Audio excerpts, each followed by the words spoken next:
Hi, everybody. Welcome to another edition of the SoCal Prep Report. Richard Stray along with Bob Gibson, Mo Orr, out on assignment. I'd like to remind you, tonight's show sponsored by the Yard House in Brea. Get on down there, man. It's on the corner, near the corner of Imperial and Brea Boulevard. They'll be happy to take your party. Go down there and check them out. Also sponsored by the KM3 Project. Get online. There you see the .com.org and check out their situation. They're an organization that helps people with cancer. They help pay their bills for them. And again, Bob, as we know, that's always a tough time, man. It is, big time.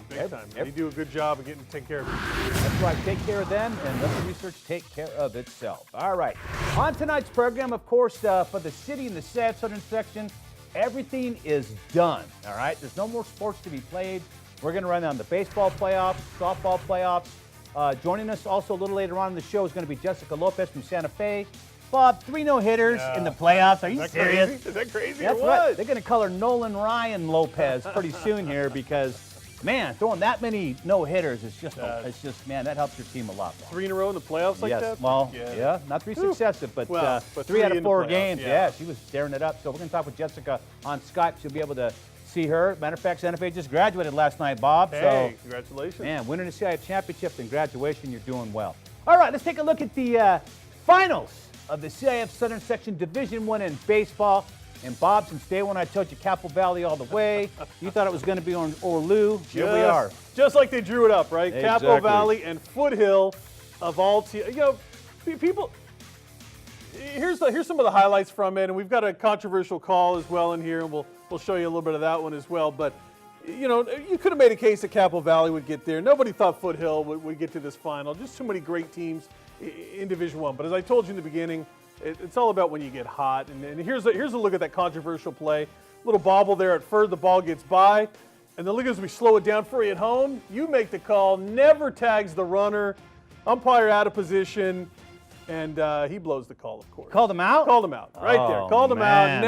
Never made the tag. Umpire's out of position. Holy moly. So tough break there for Capo Valley. But it didn't matter in the end. Capo Valley got the win over Foothill in this one. Capo Valley senior Ryan Doherty, 7 innings pitched, 3 hits, 6 strikeouts, gave up just 1 earned run.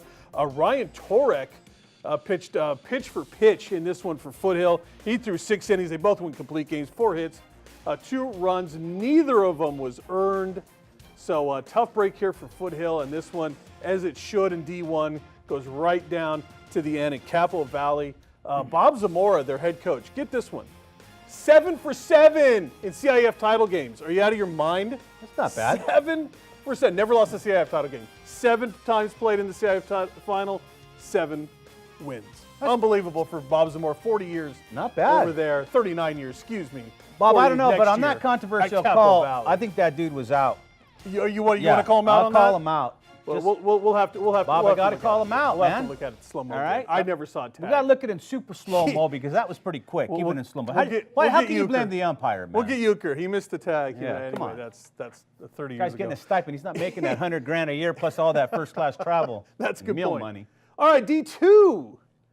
D2 as we move on. Yucaipa beat Beckman in this one, 8-1. And it's not that Yucaipa won the game, even though Beckman was the top seed, but boy, in the fashion that they won, 8-1, Beckman just did not have it out there. Taylor Heaton, 7 inning pitch, 5 hits, 1 earned run, 3 strikeouts, and also with 3 for 4 at the plate with a double. And here's some highlights from that one as well. Kicking the ball around a little bit there, Yucaipa. Looked like one of your highlights, Bob. Yeah, that's the way I played outfield. That's why I didn't play outfield when I was in high school. But despite all of that, Yucaipa kicking the ball around a little bit, but it didn't matter in the end. And more importantly for Yucaipa, they held Matt McLean. We'll talk about McLean a little bit later on. He was one of the top picks in the baseball draft that just happened a couple of days ago, but they held McLean to just 1 hit. Bob, that's a bloodletting, man. I mean, game. 8-1 in a championship game? 8-1 in a championship game, no kidding. And Yucaipa, once they got the bats going, this one took a little bit to get going, but once they got the bats going, they went on to win this one by a final score, as I mentioned, of 8-1. And Bob, you're the kiss of death, man, because I know you had Beckman from day one in this division. You really did. Come on, everybody picked. I know Yucaipa was I'm glad you left Santa Fe alone. Yucaipa was the top seed as well, but Beckman clearly was the top team in D2 this year. but it didn't work out for them in the end. As we move on to a look at D3, and this was an all-Pasadena affair as Maranatha got the best of LaSalle 4-2 in this one. As I mentioned, both schools from the city of Pasadena. Junior Max Blessinger, 2 for 3 with 3 RBIs in this one. Congratulations to Maranatha. Both small schools out there, Bob. Absolutely. At Division III, but they're playing some ball, aren't they? As we move on to D4, La Quinta, 6-5 over Monrovia. For La Quinta, it's their first CIF baseball title in school history. Isaac Salazar had the 2-run double in the 5th inning. That would prove to be the game-winning runs for La Quinta in this one.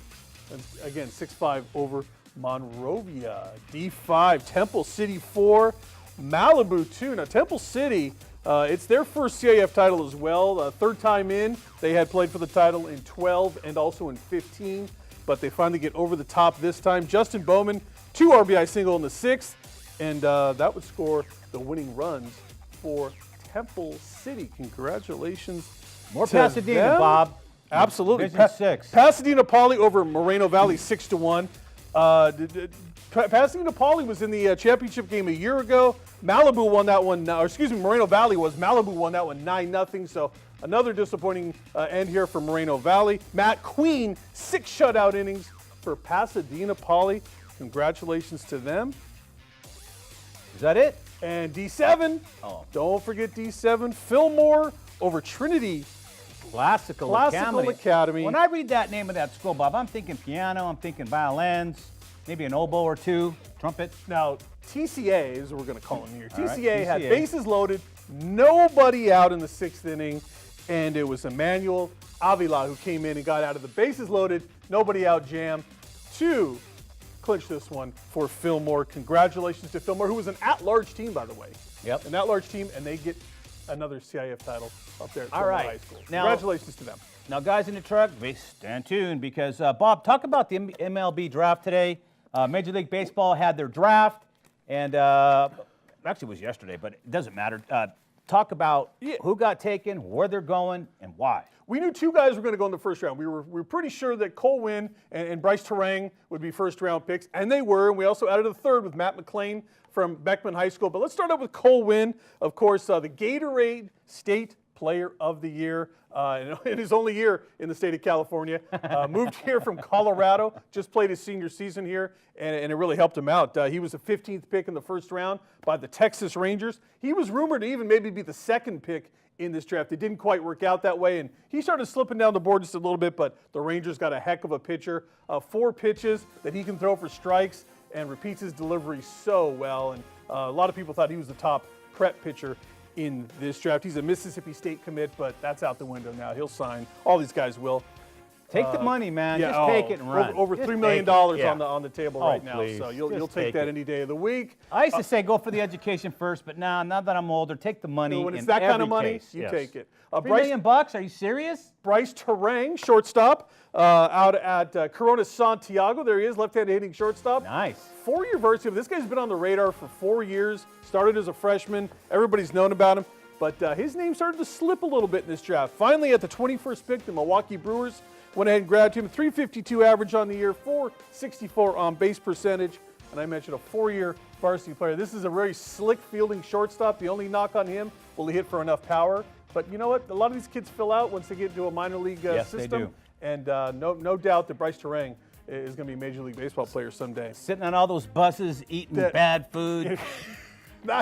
Those are the days, right? Yeah. Those are the fun days. So congratulations to Bryce. And then Matt McClain with Beckman. We talked about Beckman a little bit earlier. Didn't have the best season finale for him. Lost the CAF title game. But, hey, here's your consolation prize. You're the 25th pick by the Arizona Diamondbacks. He hit .390 this year with 39 hits. 5 of those were home runs. He is a UCLA commit, but he will never see the Bruins field over there in Westwood. He will, of course, sign with Arizona and begin his professional baseball career. So congratulations, Cole Winn, Bryce Terang, Matt McClain, first-round picks. A lot of other kids from this area went as well within the last couple of days in lower rounds, but those are the 3 we wanted to focus on earlier on that happened in the first round. Congratulations to 3 very rich young men when they signed those contracts. Well done, guys, and well done, Bob. Very good job. Thank you so much. All right. Now, we're going to go to Randy Rosenblum. Matter of fact, Randy's going to be in here twice. Got a couple reports for us. Like it. Well, let's go now. Talk about some city section stuff. On our city section report today, we're going to really highlight the Division I and then the Open Division Baseball Championships. And as you can tell, we're here at Dodger Stadium. I'm joined by 36's Carlos Pena. And Carlos, we just witnessed Verdugo Hills win the D1 game 4-2 in extras. It went 9 innings. Great game. Oh, great game. I tell you, both teams hitting. Wow. First pitch, first hit, right off the bat. A lot of good playing out there. A lot of good, solid baseball. A lot of great drama, a lot of clutch plays. And here are some of the heroes, starting with the head coach of Verdugo Hills and now a champion for the first time, Angel Espindola. A lot of heroes for the Dons, but maybe the happiest is their head coach, Angel Espindola. He's joined by Dakota Gray, one of the heroes here in their victory, because I know a long time ago, back in 1999, you played at Poly High, and Chatsworth humbled your team 17-7. So for you to come back here, this has to be thrilling to get a victory. Yes, definitely. Last night I kept thinking, it kept flashing back to me, to 99, and I was like, we're gonna go there. My guys are ready, and we're gonna do something special tomorrow. So, to do something special, you had to rally. You had to overcome adversity. Goki had a huge hit for you to tie the game in the 7th to get you back to square. To me, that was critical. Yeah, definitely.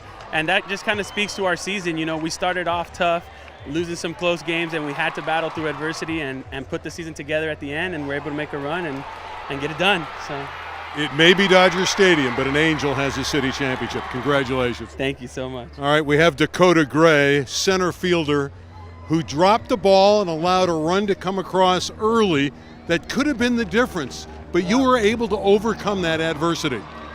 Yeah, I was. It really affected me at first, right when it happened. I just shook it off right afterwards, so I realized I couldn't let that affect me or it affect my team in this game. So, yeah. Then you get to the 9th inning and you play hero, but you don't do it with hero ball. You drop down a perfect bunt, you get on board, and you score the eventual winning run. Take us through that. Well, every team in our division knows that I bunt, and their coach comes out and tells third baseman every time. But I was hitting all game, and they weren't really expecting as much shot last time. So I was like, I'm going to put it down, get him first, advance to second, hopefully get Charlie, get me in. That's our game plan. And when you crossed home plate on that wild pitch to give the team the lead in extra innings, what was that feeling for you? Oh, that was exhilarating. I can't find another word to describe it. It was so incredible. Like, right when I scored, I was so happy. Well, congratulations. Thank you. I'll shake your hand. That's fine. That's Dakota Gray, one of the heroes. There are more heroes standing by with Carlos. And thanks, Randy. With me right now, I have Goki, catcher, Edwards, pitcher. Let's go to Goki here first, and tell us about that hit. I just wanted to pick up my team. My pitcher, Rodriguez, is pitching a really good game, and I just wanted to pick him up. All right. And Edwards, what was it like there on the mound there towards the end? What kind of communication? What were you guys telling each other? I'm sure it was pretty stressful. Yeah, it was very stressful coming into that last inning, and we were just trying to hit our spots and get those 3 outs so we can get that ring, and we got it done. Yeah, you certainly did. That's what our defense work. That's all we can do. I trust in my guys. He trusts in our guys. It's just have us work. That's why we're here. Well, you guys did great. Congratulations. Thank you. Go on and celebrate with your teammates. Randy, back to you. An exhilarating victory for Verdugo Hills in 9 innings. They capture the Division I championship 4-2. They out-hit Carson 11-5. They deserve to win the D1 title. We'll come back in a few minutes and talk about the Open Division on SoCal Prep Report. All right, thank you, Randy. Okay, Bob, let's get into the Southern Section softball. Yep. And see what's going on. We got to move it. We got Jessica Lopez standing by. Want to talk to her on Skype and about her good fortune right now. Norco 8-2 over Gar. Yeah, we got our dream matchup here, Norco Gar. I think these were the 2 best teams as it turned out in the Southern Section, but the game did not turn out to be the dream matchup. No. Junior Paige Smith hit a 2nd inning grand slam. Is that your phone, Bob? That is my phone. I thought you were supposed to keep turn Bob. that one off. No, keep it on. 8-2. 2nd inning grand slam. Went off the outfielder's glove over the wall. Don't forget, Norco had an undefeated season a year ago that was upset by LoSal in the finals, so Norco gets their CIF title this year. D2, Newberry Park 3, ML King 1. These are two of the top teams in the division all season long, so no surprise here that both these teams got to the final. Newbury Park, congratulations on their CIF title. D3, as we get motoring through here, D3 looks like this. West Torrance, they completed it. Got their big win, 6-4 over Redlands East Valley. Yes, sirree. Big win. West Torrance completed the season, and then as we're going to talk about in a little bit here as well. Santa Fe over Santa San Fe over Marcos. San Marcos. Yes, indeed. 3-0. There was nothing funny about any of that, Bob, but that's Whoa. okay. You keep laughing. JW North comes up short in the Chaminade. 5-3 in this one. That's D5, and then this D6 right here, Highland. Big score. They ran up over Mary Star of the Sea, 13-2. Congratulations to Highland. They are CIF champions. And then Sarah as well ran up a big score over Archer School for the girls, 12-1. Sarah gets this championship. All right, right now we're talking to Jessica Lopez on Skype. And Jessica, first off, congratulations on winning a CIF Southern Section title. Thank you. All right, Jessica, your story are the things that movies are made of. You didn't know how much you were going to play this year. You tore ligaments in your ankle. You had a strained forearm. But, man, you got healthy when it counted. Yeah. I got to tell you, going into the playoffs now, I mean, you went through the regular season. I'm sure you had to play yourself back into pretty much pitching shape. Did you think when you entered the playoffs you were going to be this strong? I was confident that I would hold my team down and help them through it, but I did not think I was going to get 3 no-hitters. 3 no-hitters is a pretty good accomplishment. And I'll tell you, we've talked about it on this show. It's easier to do with people in your league, but man, you were in the playoffs and you even threw a no-hitter in the finals. That's got to be really tough to do. Do you think it was the fact that you had some time off early in the season that made you stronger at the end? Yes, because when I was out for the whole preseason, I was really bummed out and everything, and so when I came back, I wanted it more than I did before. So I think it helped me get through it, and it made me stronger. What was one of the keys to pitching so many no-hitters in the playoffs? Was it the relationship with your catcher? I mean, you guys are like one. You'd have to be. Yeah, she's like a sister to me. We have a really good relationship. I would just tell her before every game, I would be like, if I'm nervous, just calm me down. And whenever I did get maybe a little nervous, she would just tell me to, breathe, and I would get really in my zone with her. So she really helped me a lot through the playoffs. Who's your catcher? Maya Lopez. And how long have you guys played together? We've played since, she's been on varsity since her freshman year, but I started playing with her last year. Uh-huh. Well, Yeah, so certainly you guys had it relationship grew a going lot. on, man. Let's talk about some more people on your team. Let's talk about Annalise Garcia, who really had a good season this year. Yes. See, when I was out, she really held it down for our team. She beat a D1 school, Gar. She pitched every game perfectly. She was fighting the whole time, and I knew she had our back. Yeah. Let's talk about Stephanie Jimenez now. Just a monster at the plate. We all know it. What was it like having her as a teammate on this team? She was a really huge impact because either when I was down, she would pick me up, or when she was down, I would pick her up. And she just brought in so much power. Her home runs were clear shot home runs. She was just a really big impact on the team. Now, do you see any irony in the fact that, was it Bailey Ledesma's mom played on the 1990 team, which was the last team to win a CIF title at Santa Fe? Yeah, that's crazy because her mom went there, and her mom was the last year that won it. And so we were all talking about how it's cool that her mom won it and then she went on to win it. So it was back and back. Real quick, you want to talk about your coaching staff? How key they were to helping you guys win this year?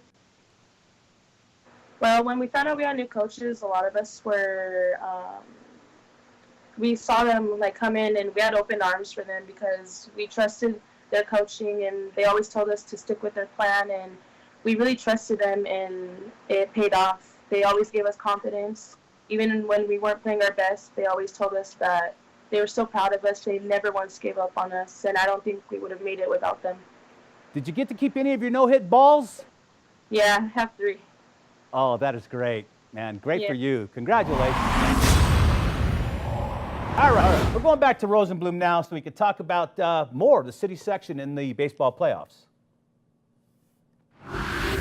50 years ago, in 1969, Dodger Stadium housed the first city championship to be played here.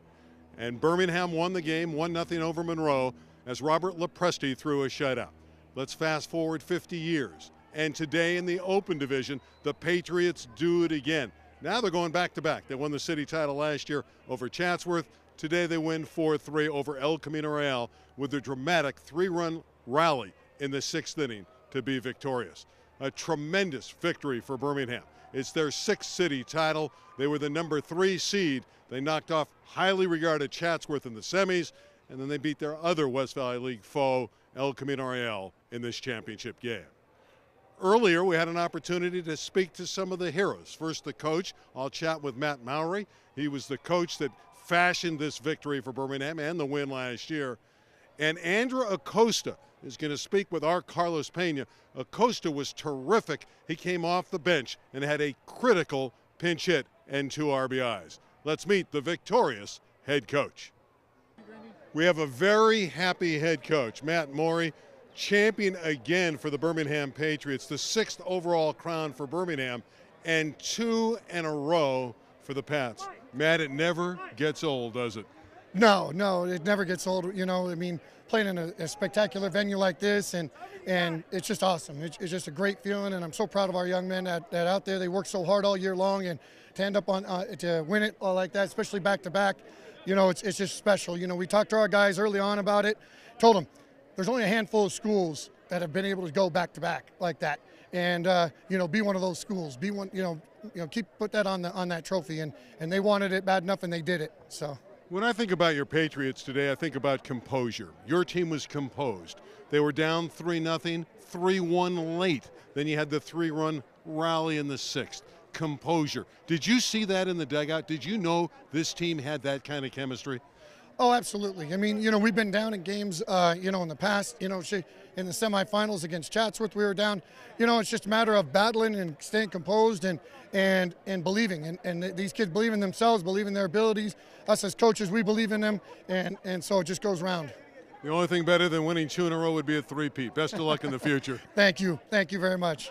Now with me here, I have DJ Virginie, MVP. Tell me, how does it feel to pitch off that mound here at Dodger Stadium? You know, it's amazing. You know, when you go down the bullpen, you get little butterflies, but as soon as you get there, you know, it's game on. You know, you got to get to work right away. You do. You know, just first batter, you know, yeah, I hit him. You know, just bouncing back. I bounced back. My catcher settled me down. Coaches after the inning, they settled me down. Just, you know, just relax. Don't get overhyped. You know. Take it pitch by pitch, and that's what I did. Well, you certainly look very relaxed out there. Congratulations on the championship. Good luck to you in the future. Thank you very much.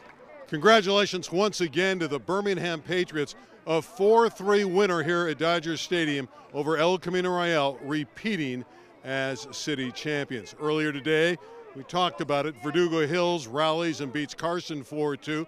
Verdugo was the number 6 seed, but they won in 9 innings there.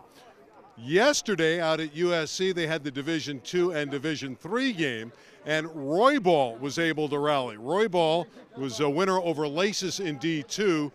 That team, Robert Batosta's squad, came from behind. They scored 2 in the 7th and 1 in the 8th to win the baseball game. And Division III was played as well. That's a game that was won by the Vaughn White Tigers. They beat Harbor Teacher 13-3. A big win there. That's the first ever championship for the White Tigers of Vaughn, and they did it by beating Harbor Teacher by 10 runs. So congratulations to those teams. Also, another note, Ruby Salzman at Chatsworth, great softball player, helped the Chancellors win the LA City Section Championship.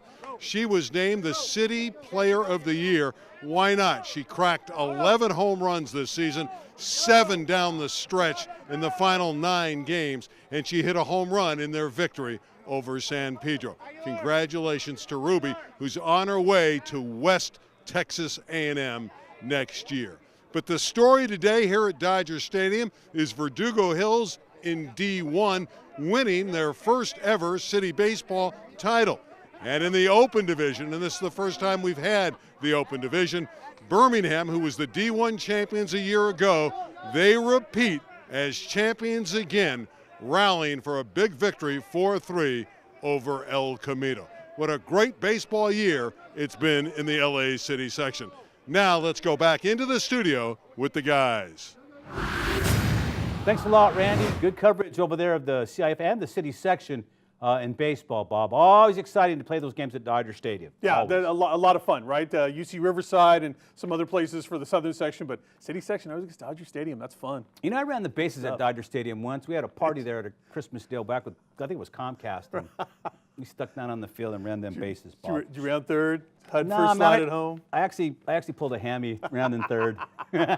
Just kidding, man. Just messing. All right, real quick. This week, Bob, last it was 2 days ago, this lacrosse team in Massachusetts. Yeah, this is a weird story. All right, so these guys graduate. Now, granted, they're graduating, but they're still playing sports in high school. All right, you figure that one out. So apparently, after graduation, 6 of the 8 seniors on that lacrosse team were smoking cigars, lit up cigars for a picture, and just like that, their high school careers were done, which is just unbelievable, Bob. I can't even comprehend that. They said that it's every year these guys, somebody's doing this, and nobody gets suspended. But this year, for some reason, these guys all got kicked out of school, but they're already out of school. They did it once they got their diploma, and they posed for a photo with a victory cigar. I understand it. I get it. I don't understand why they got suspended, but it's just one of those things. But everything, I heard this in a movie, and it's obviously real. Everything's illegal in Massachusetts. Look, everything's litigated now, right? So I'm thinking that if one of these parents wants to step forward and get an injunction against this, that maybe they could get these players back on the field to play the game in time, and then, maybe you figure it out afterwards. But, I mean, come on. I don't want to minimize, the rules are the rules, I guess, but a cigar. Come on, these kids have a chance to play for, with a title, I'm assuming back there, and it's you want to ruin it like this. Come on, it's, we're not talking about. It's absurd, Bob. Yeah, they didn't rob a bank it's here. Absurd. Come on. It's absurd. I bet you they would have popped open a bottle of champagne, it might have been okay. So I don't know. Yeah, I just don't get it. A little bit of a crazy story. We're going to let it go. All right, next story we have real quick in Louisiana. I believe it's Royal Oak High School or Live Oak High School. Mm-hmm. All right, didn't know this happened. I'm glad I was digging this week because former head coach, actually the head coach of Live Oak High, was arrested at halftime, man. They let him up on cuffs in the field, man. Are you serious? I saw the video. Oh, there's video of it. Yeah, there's video of it. Okay, so here's the story. All right, his team came out after halftime. They were warming up, and I guess the principal of the other school came over and said, "Look, you got to get your team off the field. We're still going to perform." And I guess he didn't move fast enough. Was it the marching band? Is this what it was? The band was on the field or something? Dude, apparently. But she said, if you don't move, I'm going to have you arrested. Now, this is Louisiana now, so they take their stuff a little more serious than we do out here. So anyways, apparently they couldn't work it out, so she ordered him to be arrested. The coach was arrested at halftime, led off the field in handcuffs in front of his team, his fans, and his mom, and his administration. Come on. So he ended up turning around and sued the other district, and yeah, he got 25 G's out of it. And now that principal's saying, but nobody got hurt. What do you mean nobody got hurt? How would you like to be cuffed in front of everybody, the whole town, and marched out? What's wrong with you? Didn't do nothing, Bob.